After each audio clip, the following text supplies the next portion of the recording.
여러분 안녕. 오늘 인터넷 프렌즈 고민 상담소 3탄 하도록 하겠습니다. 제가 잡소장이라는 컨텐츠를 새로 만들면서 인프라 고민 상담소 구글 폼은 이제 닫았어요. 제가 닫기 전에 보내주신 것들 오늘 답변 드릴게요. 사연자 명예태국인이라고 하시네요. 19살이시래요. 안녕하세요 언니. 요즘 하루에 낙이 언니 영상 보는 여고딩입니다. 언니의 영상이 저의 위로가 되었던 이유는 바로 저 역시 태국을 좋아해서 언니처럼 태국에서 살 예정이기 때문이에요. 몇 년 전부터 태국의 드라마, 영화 그리고 노래에 푹 빠지게 되면서 태국 문화에 관심을 가지게 되었고 그 이후로 태국의 역사, 언어, 사람들까지 좋아하게 되었습니다. 부모님을 설득한 끝에 저는 태국 유학을 결심하게 되었어요. 현재 필요한 시험이나 자료들도 거의 다 준비된 상태이고 이제 내년에 태국 유학을 떠나게 됩니다.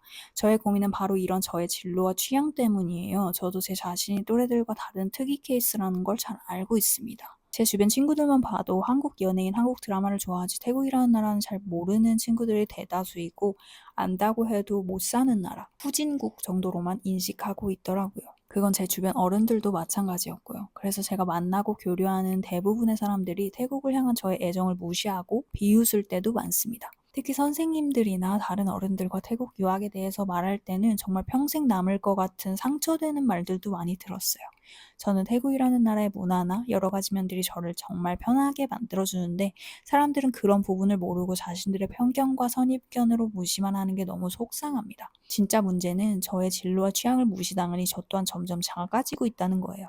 언제부턴가 새로운 인연이나 관계를 피하게 되었고 누군가와 대화를 할 때도 저의 꿈이나 태국에 관련해서는 말을 피하거나 주눅 들고 혼자 힘들어하게 되었습니다. 그러다 언니의 채널을 발견하고 나처럼 태국이 좋아서 태국에서 어떠한 가능성을 봐서 살기로 결심한 또 다른 여성분이 있구나를 깨닫게 되었고 언니의 존재만으로 큰 위로가 되었어요. 언니는 혹시 태국에 지내면서 한국 사람들의 무례한 말이나 선민의식으로 인해 상처받은 적이 있으신가요? 그럴 때는 어떻게 대처하셨나요? 전 아직 그런 말들을 쿨하게 무시할 정도로 강한 사람이 아닌 것 같아요. 항상 재밌는 영상 감사하고 제가 태국에 가게 되면 언제 꼭 한번 만나고 싶어요. 사랑해요. 사랑 고백을? 언니는 혹시 태국에서 지내면서 한국 사람들의 무례한 말이나 선민의식으로 인해 상처받은 적이 있으신가요? 이게 명태의 질문이죠. 저의 대답은 아니요. 상처받은 적 없습니다. 입니다. 왜냐하면 여러분 망고를 떠올려 보세요. 무슨 색이에요? 노란색이죠. 식감은 부드럽고 맛은 달콤하죠. 근데 만약 어떤 사람이 망고살은 하얀색이고 사과 같은 식감이고 시고 떫은 맛이야. 이렇게 말하면 어떨까? 이상한 사람처럼 느껴지겠지? 뭔 소리 하는 거야? 무슨 망고가 하얀색이야. 망고는 노랗고 달지. 이렇게 반응하겠지? 왜냐하면 내가 살아온 세상 속에서 내가 본 거, 먹어본 거는 노란색 망고가 전부니까. 근데 태국에 망고 종류가 엄청 많거든요. 그 중에 그린 망고가 있어요. 우리가 아오리 사과라고 부르는 그 연두색 사과처럼 껍질은 연두색이고 안에 살은 실제로 하얗고 아삭하고 시면서 떫어요. 그리고 태국인들은 그거를 설탕에 찍어 먹습니다. 제가 말하고 싶은 거는 우리가 무언가를 보고 그것에 대해서 판단하는 거, 평가하는 것은 내가 알고 있는 세계 안에서만 가능하다는 거예요. 그러니까 다시 말해서 내가 모르는 세계, 내가 알지 못하는 영역에 대해서는 그것을 내 의견으로 인용하거나 고려하는 것 자체가 불가능한 거죠. 그리고 명태가 태국을 좋아한다고 했을 때 그 의견을 무시하거나 비웃는 태도를 보이는 사람들의 경우 이거는 그들의 선민의식이나 태국에 대한 무지를 논하기 이전에 그들은 그냥 명태에 대한 배려도 없고요. 오만한 유형의 인간인 거예요. 그들은 명태가 좋아하는 것에 대한 존중도 없고 명태를 이해하려고 노력하지도 않아요. 이런 사람들이 하는 말에 너 자신이 상처받게 놔둘 거야? 명태가 저는 태국이라는 나라의 문화나 여러 가지 면들이 저를 정말 편하게 만들어주는데 사람들은 그런 부분을 모르고 자신들의 편견과 선입견으로 무시만 하는 게 너무 속상합니다라고 이야기를 했는데 누군가가 가진 편견과 선입견은 결국 그 사람의 한계이기도 해요. 그러니까 어떤 주제에 대해서 우리의 의견은 한계를 가질 수밖에 없어요. 내가 경험한 세상 안에서 모든 것을 결론 내리고 판단하니까. 근데 내가 알고 있던 거 이상의 무언가를 발견했을 때 편견과 선입견이 있는 사람과 없는 사람의 태도는 어떻게 달라질까? 그리고 그것은 그들의 인생에 어떠한 영향을 끼치게 될까? 어떤 사람들은 태국에 대해 편견과 선입견이 있어서 태국을 부정적으로 바라볼 수 있어요. 그들이 그렇게 생각하게 된 어떤 경위가 있겠죠. 우리는 모르지만. 근데 명태가 그거에 속상해할 필요는 없어. 왜냐하면 명태는 태국에 대해 좋은 걸 많이 아는 사람이잖아. 그러니까 태국에 대해 잘 모르는 사람이 가지는 편견이나 선입견은 명태에게 상처를 줄 수가 없는 구조야. 무슨 말이냐면 팟타이가 진짜 맛있다는 걸 아는 사람에게 팟타이가 어떻게 생긴지도 모르는 사람이 어떻게 상처를 줘요. 그들이 팟타이에 대해 가정하는 것은 다 추측과 가설일 뿐인데 나의 가까운 가족이나 지인들이 내가 정말 좋아하는 이 팟타이를 함께 먹어보고 또 좋아했으면 좋겠다 이런 마음을 이해하지 못하는 건 아니거든? 근데 그들의 인정이나 공감이 명태에게 꼭 필요한 게 아니라는 말이야. 명태는 그냥 명태가 좋아하는 것을 좋아하면 돼. 지금까지 그래왔던 것처럼. 이 사연을 제가 작년에 받았던 것으로 기억하는데 그러면 올해 유학을 오는 걸까요? 태국에 와서 재미있게 공부하고 명태가 좋아하는 것들을 잔뜩 누리면서 즐겁게 유학 생활을 했으면 좋겠네요. 명태 화이팅! 닉네임 핀 30대이시래요. 해외에 나온 지 이제 2년이 되어 가는데 여기 계속 남을지 한국을 가야 할지 고민돼요. 사실 한국에선 내가 하고 싶은 것을 못한다는 생각에 이 나라로 온 건데 예전엔 이 나라가 저랑 너무 잘 맞다는 생각을 했지만 여기서도 이제 현실을 마주해보니 그냥 내가 있는 곳의 위치만 다르지 한국에서 하던 생각, 행동을 도망쳐온 이곳에서도 한다는 생각에 요즘 고민이 많습니다. 아니면 일단 뭐라도 하고 싶지 않은 일이라도 일단 더 정을 붙여보고 이 나라에서 더 지내는 게 좋을지 그냥 어차피 여기서도 마음이 편하지 않다면 그래도 가족이 있는 한국을 가야 할지 쓰면서도 정리가 안 돼서 고민되네요. 이렇게 보내주셨어요. 근데 저도 태국에 온 지 2년 차 정도 됐을 때 이 생각을 진짜 많이 했거든요. 한국에 돌아갈까 말까. 잠깐 가는 거 말고 아예 해외 생활 정리하고 들어가는 거에 대해서 좀 생각을 많이 했었거든요. 왜냐하면 그때 진짜 되게 막막했거든. 근데 3년 차에 접어든 지금은 그런 생각을 안 하거든요. 이게 왜 그럴까 제가 고찰을 해보면 지금 현재의 저는 제가 앞으로 뭘 해야 할지 알았고 그걸 지속적으로 하기 위한 환경을 좀 구축을 해놓은 상태예요. 그러다 보니까 이제 어느 나라에서 내가 살아야 하는가는 저한테 그렇게까지 중요한 문제가 아니게 되어 버린 거죠. 물론 주변 환경이 좀 중요하지만 그것보다 어디에서 내가 살 것인가 보다 현재 내가 지금 하고 있는 이 일을 지속할 수 있는 환경인가 아닌가 그게 더 중요해졌거든요.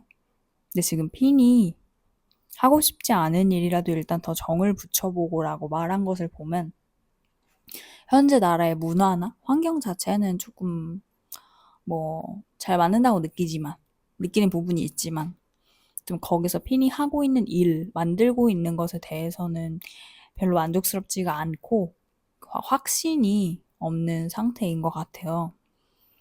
근데 만약에 이런 상태라면 당연히 이제 해외에 나와 있는 입장에서 지금 내가 여기서 뭐 하고 있는 거지? 이런 생각이 들죠. 이게 맞는 건가? 가족들도 못 만나고 내게 익숙하고 안전한 그런 환경들이나 음식 이런 거 다 포기하고 이렇게까지 하면서 내가 얻는 게 뭐지? 이런 회의가 들 수밖에 없죠. 근데 저도 해외에 나와서 살고 있는 입장에서 제가 생각을 했을 때 해외에서 나와서 산다는 것은 좀 나라는 인간에 대한 다양한 데이터를 수집할 수 있는 기회라고 생각을 해요. 근데 예를 들어서 한국에서 회사를 다니는 사람이야. 그러면 당연히 스트레스를 받겠죠. 회사 생활하면서. 근데 그 스트레스를 받는 범위가 그래도 좀 어느 정도 예측 가능한 패턴 안에서 일어나잖아요. 그러니까 회사에서 또는 뭐 인간관계에서 뭐 또는 뭐 가족 문제나 뭐 그런 것들. 가끔 이제 막 예상하지 못한 그런 사고들이 뭐 발생을 하긴 하겠지만 그 내 삶이 돌아가는 그 방식 자체도 어느 정도 그 패턴 속에서 흐르기 때문에 이제 나에 대해 수집할 수 있는 정보 자체도 조금 제한적인 부분이 있다. 근데 해외에 나와서 살면 이 데이터 수집 범위가 좀 더 넓어지는 거죠. 왜냐하면은 이게 이제 예상하지 못한 한국에서는 이제 전혀 겪어본 적이 없는 그런 일들이 계속 발생을 하니까 그 모든 것이 익숙하고 안전한 컴포트 존 안에서는 전혀 문제라고 여겨지지 않았던 것들조차 해외에 나오면은 문제가 되기도 하죠. 그래서 불안도 높아지고 스트레스도 심해지고 걱정도 많아지고 고통스럽지만 내가 전혀 마주한 적 없었던 나라는 인간을 발견하게 되는 좀 계기가 되기도 하죠. 내가 이 정도로 극심한 스트레스에서 뭐 이런 식으로 망가지는구나. 이게 내 트리거구나. 아니면 뭐 나는 이건 참을 수 있는데 좀 이거는 못 참는 인간이구나. 뭐 이런 거. 근데 저는 이러한 데이터가 많으면 많을수록 좋다고 생각을 하는 게 저는 나에 대해 이해하는 거랑 타인에 대해서 이해하는 거랑 이렇게 같이 간다고 생각을 하거든요. 그래서 이제 내가 나에 대해 이해하는 그 범위가 넓어질수록 세상을 바라보는 시야도 같이 넓어질 수밖에 없고 저는 그게 좀 결과적으로는 이로운 일이라고 생각을 해요. 뭐 다방면에서. 그래서 핀이 지금 여기서도 이제 현실을 마주해 보니 그냥 내가 있는 곳의 위치만 다르지 한국에서 하던 생각, 행동을 도망쳐온 이곳에서도 한다는 생각에 요즘 고민이 많다고 하셨는데 사실 이런 고민 자체가 다 데이터인 거야. 핀은 왜 그거에 대해서 고민을 할까? 왜 그 생각과 행동들은 한국에서도 여기에서도 반복될까? 그 생각과 행동들은 어디에서부터 기인한 걸까? 그것들은 정말 어떤 해결책이 필요한 내가 앞으로 고쳐나가야 할 그런 문제점인 건가? 나는 왜 한국을 도망쳐온이라고 표현을 할까? 나는 무엇으로부터 도망쳤고 내가 이 나라에서 이루고자 했던 거는 무엇일까? 지금 핀의 마음을 좀 가장 불편하게 만드는 거? 핀을 가장 신경 쓰이게 하는 어떤 거? 그게 뭔지 좀 생각을 해보고 만약에 그거를 찾았다면 그걸 조금 어떻게 고칠 수 있을까? 어떻게 그걸 좀 개선시킬 수 있을까에 대해서 그거에 대해서 조금 고찰을 하다 보면 내가 해외에 계속 남아있는 것이 나을지 아니면 한국에 들어가는 게 나을지 어느 정도 조금 감이 잡힐 거예요. 만약에 내가 생각을 계속 해봤는데 답이 안 나와. 그러면 한국에 아주 들어가는 게 아니라 뭐 잠깐 이렇게 갔다 올 수 있는 기회를 만들어서 다녀오는 것도 하나의 방법이죠. 근데 한국에 들어가면은 이제 내가 이래서 도망치려고 했구나. 뭐 이런 게 이제 이게 빡 느껴질 수도 있거든. 그러면 이제 그걸 붙들고 파고들어 보는 거죠. 그러니까 우리가 무언가 새로운 것들을 시도하고 경험하기 위해서 해외에 나가지만 아무것도 내가 명확하게 이룬 것이 없다고 해서 그거 실패는 아니라고 생각해요, 저는. 왜냐하면 해외에 나가기로 결심을 하고 실제로 나갔잖아. 근데 결심을 하고 안 나가는 사람들이 많은데 실제로 나갔잖아. 그리고 거기서 계속 고통스러워하지만 그럼에도 불구하고 뭔가를 계속하면서 버티고 사실 그거 하러 나가는 거예요, 여러분. 성장하려고. 그러니까 그러니까 인생을 살면서 우리가 어떠한 성과나 성취를 이루는 것도 중요하고 하지만 무엇보다 가장 중요한 것은 그 과정 속에서 내가 성장했는가인 거죠. 그리고 그게 해외가 되었든 한국이 되었든 만약 여러분이 뭔가를 하고 있는데 막 너무 고통스러워 지금 막 미치겠어. 그거 성장통인 거예요, 여러분. 열받긴 한데 그 자체로 의미가 있는 거예요, 여러분. 누군가는 뭐 아니라고 할 수도 있어요. 근데 저는 그렇게 생각해요. 그렇기 때문에 눈에 보이는 어떠한 명확한 성과가 없다고 해서 여러분이 좀 자신을 너무 미워하거나 하대하지 않으셨으면 좋겠어요, 저는. 네. 모쪼록 저의 답변이 도움이 되었기를 바랍니다. 사연자 뉴뉴 30대 중반이시래요. 10년 넘게 관계를 유지하고 있는 고등학교 친구들을 가끔 만나면 기분이 너무 좋지 않습니다. 나이 든다는 게 이런 걸까요? 20대 중반까지만 해도 별것도 아닌 얘기에 웃고 울기도 했는데 지금은 공감되는 얘기가 전혀 없고 무례하다고 생각만 듭니다. 주로 본인 자랑 얘기만 하는. 각자의 가치관, 우선순위가 모두 달라져서 그렇다고 머리로는 이해하지만 너무 어렵습니다. 모든 관계가요. 혼자가 너무너무 편해서 퇴근하고 운동 갔다가 책 읽고 집안일 하는 게 고요하고 정신건강에도 좋더라고요. 이러다가 영원히 고립되는 거 아닌가 싶은 불안감도 있습니다. 어렵네요, 인생이 참. 전 아직 미혼이지만 딱히 결혼을 무조건 하고 싶은 생각도 없습니다. 지금 제 나이에 사람을 만나면 다들 결혼, 임신 얘기만 하니까 제가 낄 틈도 없고 흥미도 생기지 않네요. 40대가 되면 더 심해지겠죠? 허허. 인간관계에 집착을 하지 않으려고 하지만 공허함이 가끔 올 때마다 깊은 생각을 하게 됩니다. 모모님은 오래된 친구들과 점점 가치관이 달라지더라도 어떻게 관계를 유지하는지 궁금해요. 군중 속의 외로움, 공허함이라는 게 이런 거겠죠. 분명히 내가 잘 알고 있다고 생각한 사람들이고 나와 잘 맞는다고 생각한 사람들인데 어느 순간부터 그들과 나 사이에 보이지 않는 어떤 균열이랄지 틈이랄지 뭐 그런 것들이 느껴지기 시작할 때 되게 쓸쓸하죠. 모모님은 오래된 친구들과 점점 가치관이 달라지더라도 어떻게 관계를 유지하는지 궁금하다고 하셨는데 저는 애초에 모든 관계를 막 유지하려고 노력하는 인간이 아니에요, 여러분. 모든 것을 좀 그냥 자연스럽게 놔둡니다. 떠나면 떠나는 대로, 오면 오는 대로. 그리고 이 흐름 속에서 저와 가치관이 많이 달라진 사람들, 삶의 형태가 거의 접점이 없어서 만나도 대화가 즐겁지 않은 사람들은 좀 자연스럽게 멀어졌어요, 저는. 그리고 저는 연락이나 만남의 빈도수로 관계의 깊이나 우정의 척도를 정의하는 사람이 아니에요. 그리고 제 친구들 또한 저랑 비슷한 유형의 사람들이에요, 다. 우리가 되게 오랫동안 만나지 않더라도 멀리 떨어져 있더라도 늘 서로를 응원하고 좀 지지하고 그런 관계고 만약에 이러다가 연락이 끊게 되더라도 저는 별로 아쉬워하지 않아요, 그거에.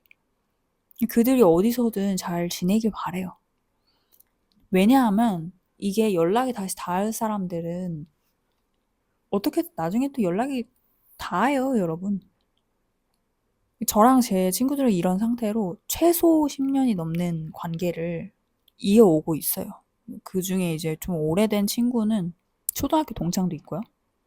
그리고 현재 저랑 이제 모란의 싸움 채널을 같이 운영하는 네덜란드에 사는 제 친구랑 저도 못 만난 지 거의 4년? 5년? 뭐 이렇게 됐어요. 그리고 제가 태국에 오고 난 이후에도 좀 계속해서 안부를 묻고 하는 친구들도 못 본 지 뭐 거의 6년 뭐 이래요. 근데 전혀 문제가 없어요.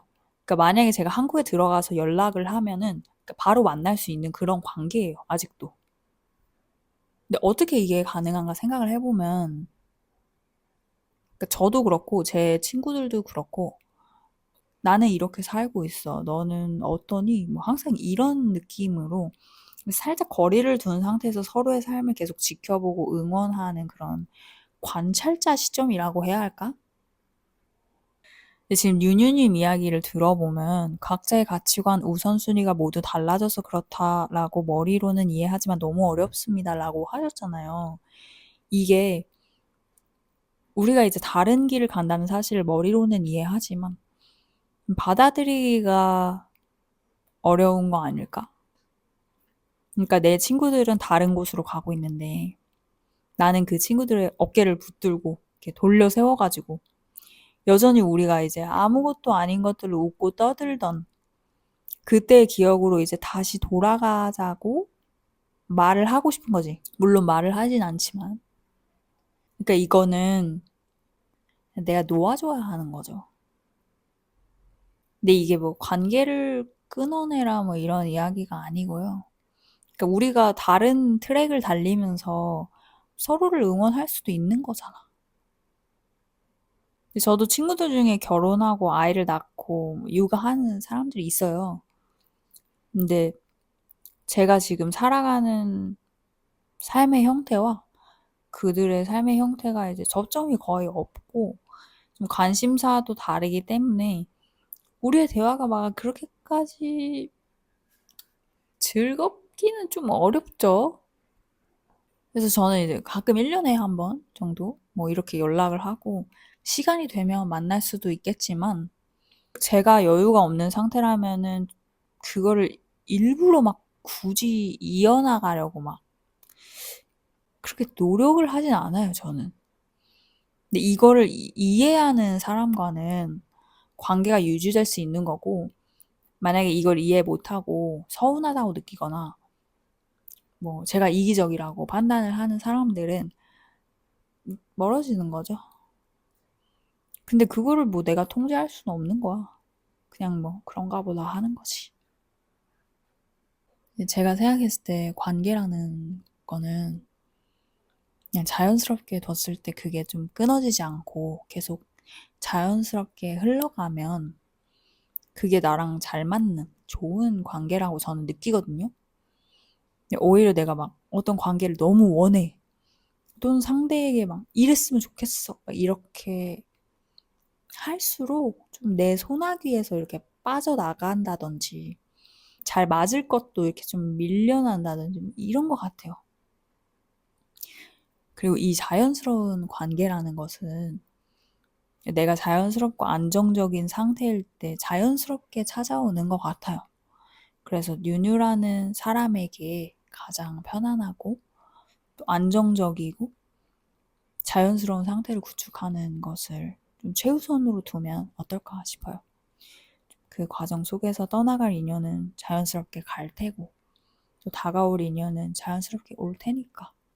사연 보내주신 분들 중에 처음으로 무조건 공감하고 지지하고 응원하면서 편들어주기 했는데 제 성격이 약간 좀 해결책을 좀 찾으려고 또 한 것 같아요. 답변을 하다 보니까. 윤유님 마음대로 하세요. 윤유님이 다 오라. 사연자 닉네임 칫솔 17살이시래요. 안녕하세요. 저는 내년에 18살이 되는 트랜스젠더 여성 시청자입니다. 유년기부터 지속된 성별 불일치감으로 고통받아서 오래전부터 확신이 있었고 16살 때 성별 불일치 진단을 받고 그때부터 호르몬 치료를 진행하며 트랜지션을 이어가고 있어요. 몸이 변해가는 걸 볼 때마다 정말 행복하고 저에게 편안한 것을 찾게 되는 게 느껴져서 마음이 많이 편안해졌어요. 저는 예술을 좋아하고 어릴 때부터 계속 배워왔어서 지방에서 서울로 왔다 갔다 하면서 상도 타고 다양한 경험과 경력을 쌓아가고 있습니다.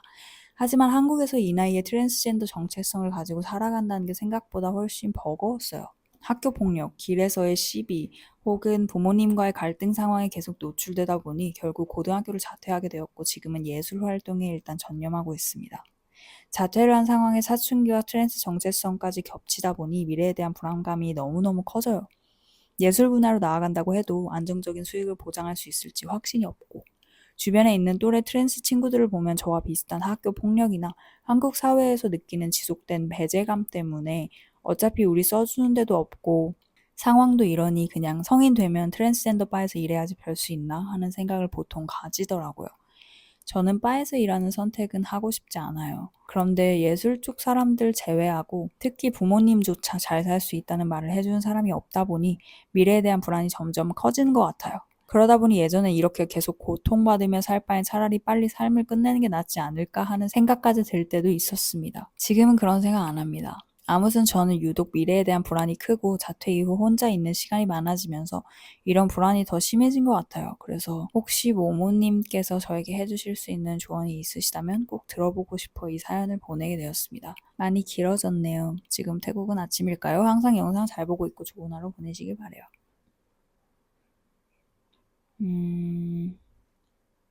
일단 제가 답변을 드리기에 앞서서 말씀드릴 게 있는데 저는 제가 가지고 태어난 저의 몸과 제가 생각하는 저의 성별이 불일치하다는 생각을 태어나서 단 1초도 해본 적이 없어요.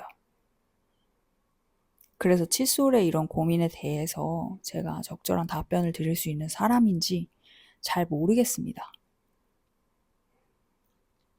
근데 제가 거의 10년 전쯤 자비의 논란 감독의 로렌스 애니웨이라는 영화를 본 적이 있어요. 근데 그게 이제 여자친구가 있는 로렌스라는 남성이 35살이 되던 해에 앞으로는 여성으로 살고 싶다고 고백하면서 일어나는 이야기거든요. 근데 거기에서 로렌스가 여자친구한테 나는 게이가 아니고 성별을 잘못 갖고 태어났을 뿐이야 라고 말을 해요. 그리고 그 영화에서 35년 만에 남자에서 여자로 살아가는 그 로렌스뿐만 아니고 로렌스 옆에는 그 여자친구 프레드가 함께 겪는 어떤 힘든 일상들이 같이 나오거든요.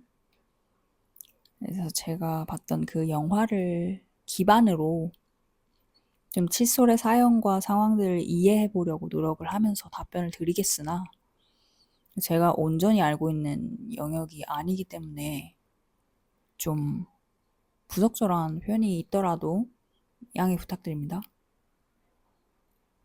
자퇴를 한 상황에 사춘기와 트랜스 정체성까지 겹치다 보니 미래에 대한 불안감이 너무너무 커져요. 예술 분야로 나아간다고 해도 안정적인 수익을 보장할 수 있을지 확신이 없고 라고 하셨는데 제가 팩트를 하나 알려드릴게요. 제 이제 지인들 중에서 꿈의 직장, 실리콘밸리에서 일을 하면서 좀 많은 연봉을 받던 그런 디자이너 친구들이 작년에 줄줄이 회사를 잘리면서 프리랜서로 전환되는 것을 제가 목격했거든요. 근데 그 친구들만 그러냐? 아니요. 지금 다 난리 났습니다. 근데 이게 이상하죠? 소셜미디어를 보면 다들 막 잘 먹고 잘 사는 것 같아 보이는데 제가 좀 실제로 좀 제 주변에서 목격하고 있는 현실은 좀 다르네요. 칫솔이 지금 트랜스 정체성과 이러저러한 이유들로 불안해하는 것을 알겠어요. 근데 이제 제가 말씀드리고 싶은 것은 인간의 삶이 좀 전반적으로 불안하고 또 칫솔뿐만 아니라 지금 우리 모두의 미래가 지금 어떻게 될지 알 수가 없다. 저도 마찬가지고요. 그래도 제가 지금 좀 다행이라고 생각하는 거는 이제 칫솔의 부모님이 칫솔과 그래도 좀 우호적인 관계를 맺고 있다는 지점? 이게 갈등은 있겠으나 이제 어느 정도 칫솔이 그런 호르몬 주사도 맞고 자기가 하고자 하는 것들을 할 수 있는 그 환경을 보면 그래도 사이가 그렇게 나쁜 것 같진 않아요. 그리고 서울로 왔다 갔다 하면서 상도 타고 다양한 경험과 경력을 쌓아가고 있다는 지점. 그러니까 칫솔은 자기가 무엇을 좋아하는지 명확하게 알고 있고 또 앞으로 무엇을 해야 할지도 알고 있고 그것을 실제로 할 수 있는 환경에 있으면서 성과도 내고 있는 상황이죠. 칫솔은 지금 차근차근 할 수 있는 것들을 하면서 굉장히 잘 살고 있는 것 같아요. 근데 칫솔의 불안이 어디서 오는지 보면 트랜스 정체성이 받아들여지지 않는 한국 사회 분위기, 같은 트랜스 정체성을 가지고 있는 주변 친구들 또는 가족들의 좀 부정적이고 염세적인 태도와 말 같은 것들, 이런 것들이죠. 근데 제가 여러분들이랑 나눠보고 싶은 이야기가 하나 있었어요. 한국에서 활동하는 퀴어 방송인들 있죠. 인터넷 방송 말고 연예인들 이야기하는 거예요. 그분들이 이제 어떤 지역에 가서 막 시장 같은 데 방문하셔가지고 음식 맛보고 하는 그런 방송을 할 때 길거리에서 그 지역 시민들을 마주치고 막 인터뷰를 하죠.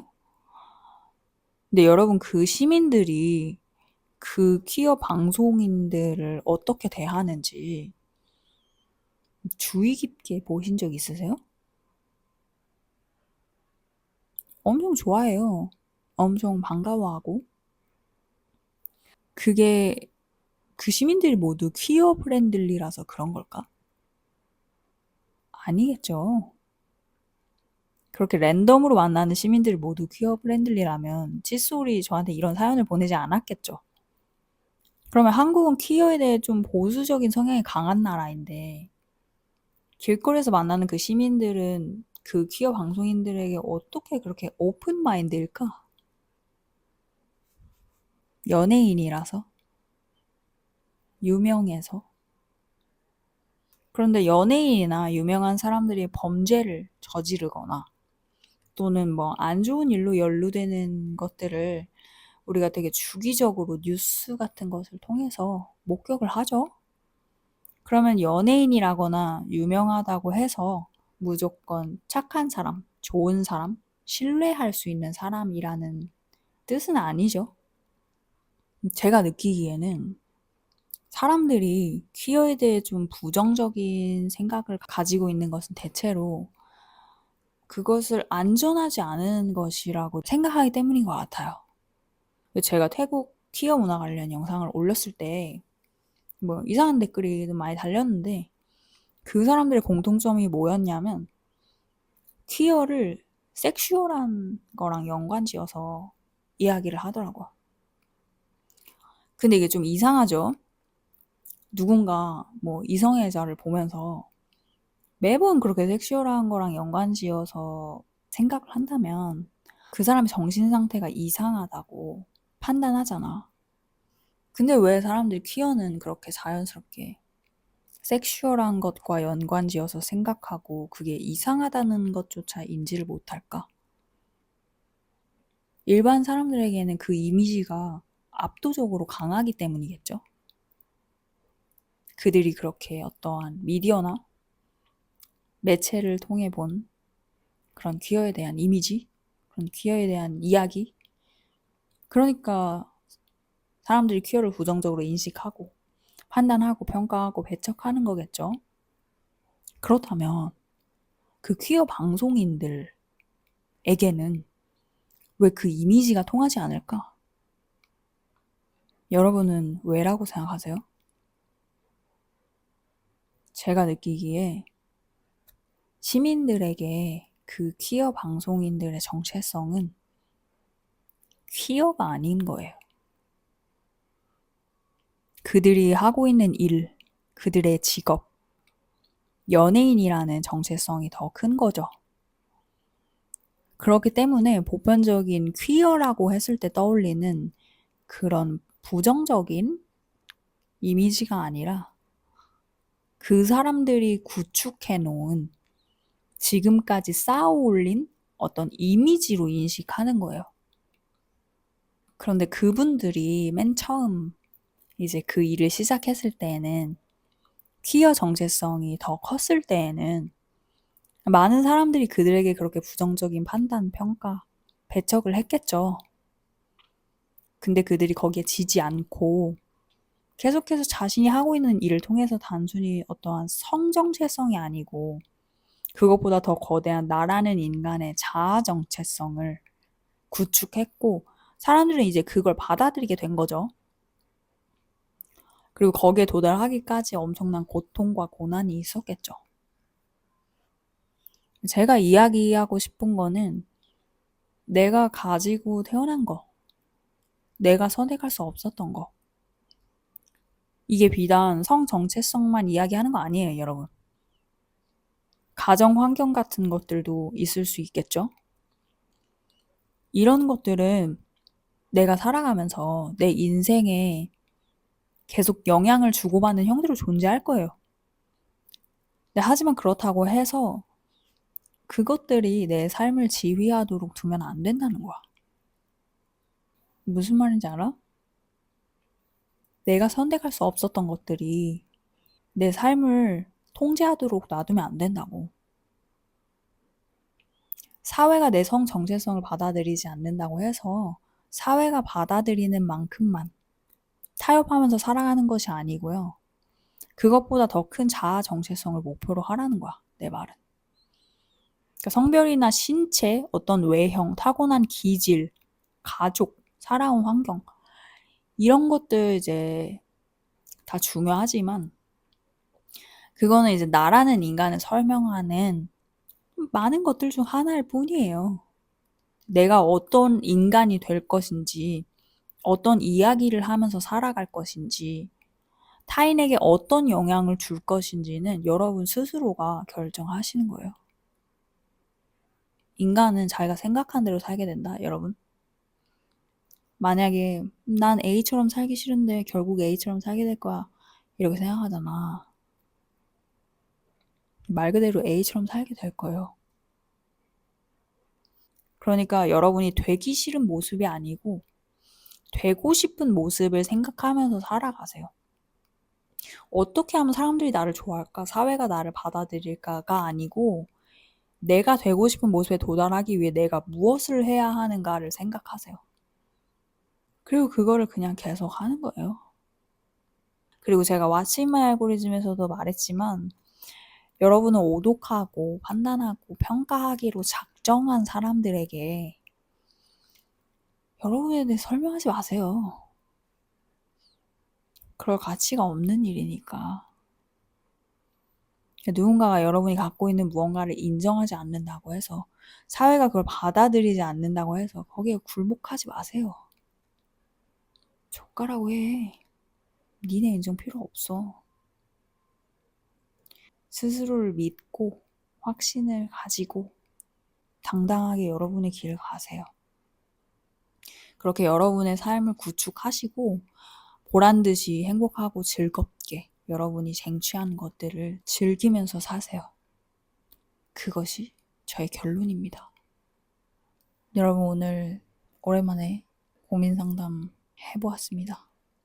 제가 여러분들 고민 상담 읽으면서 느낀 게 뭐냐면